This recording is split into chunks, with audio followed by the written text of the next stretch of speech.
नमस्कार, स्वागत है आपका। पीटीसी न्यूज देख रहे हैं आप। हरियाणा का दिन भर का तमाम अपडेट लेकर एक बार फिर हम हाजिर हैं। मैं हूं आपके साथ धर्म प्रकाश। बुलेटिन की शुरुआत करेंगे कुलदीप बिश्नोई से जुड़ी खबर के साथ। आदमपुर से कांग्रेस विधायक कुलदीप बिश्नोई ने अपने विधायक पद से आज औपचारिक तौर पर इस्तीफा दे दिया है। इस्तीफे से पहले उन्होंने अपने समर्थकों और कार्यकर्ताओं के साथ मंथन किया, जिसके बाद विधानसभा स्पीकर ज्ञानचंद गुप्ता को उन्होंने अपना इस्तीफा सौंप दिया। इसके बाद अब कल सुबह कुलदीप बिश्नोई बीजेपी में शामिल हो जाएंगे। इस दौरान सीएम मनोहर लाल भी मौजूद रहेंगे और अन्य बीजेपी नेताओं की मौजूदगी में कुलदीप बिश्नोई बीजेपी का दामन थाम लेंगे।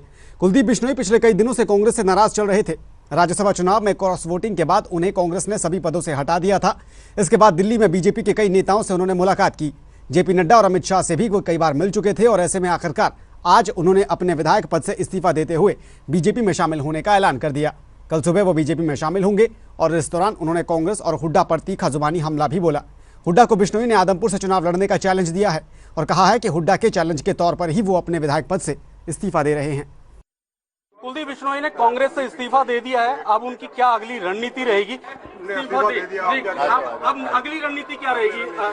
देखिए, कल सुबह विधिवत रूप से मैं भारतीय जनता पार्टी को ज्वाइन करूंगा और जितने मेरे कार्यकर्ता और नेता हरियाणा और राजस्थान के हैं उन सब के साथ मैं ज्वाइन करूंगा।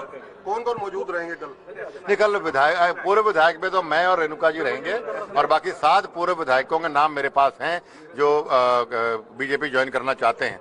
तो वो भी मैं कौन चुनाव लड़ेगा? आप लड़ेंगे कि भव्य को चुनाव लड़ेंगे? आदमपुर से।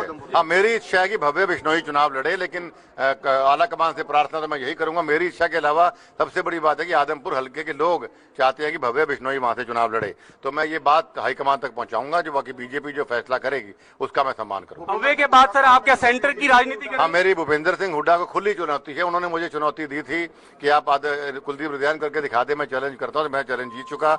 अब मेरा चैलेंज उनको है, 10 साल आप मुख्यमंत्री रहे हो, आप मेरे चैलेंज को एक्सेप्ट करिए और आदमपुर विधानसभा क्षेत्र से आपने अगर विकास किया नहीं किया, जनता फैसला करेगी। मेरे बेटे के खिलाफ लड़ के दिखाइए कि ये कुलदीप बिश्नोई और रेणुका बिश्नोई जो है ये स्पीकर ज्ञानचंद गुप्ता को, हरियाणा जो विधानसभा अध्यक्ष है, उनको इस्तीफा सौंप कर जो है अब वापस लौटे हैं। इन्होंने ये कहा कि अब भूपेंद्र सिंह हुड्डा को उनकी चुनौती है कि वो मैदान में आए और उनके खिलाफ जो है या भव्य के खिलाफ ये आदमपुर का उपचुनाव लड़े। मैं अभिषेक तक्षक, कैमरामैन धनंजय शर्मा के साथ, पीटीसी न्यूज, चंडीगढ़।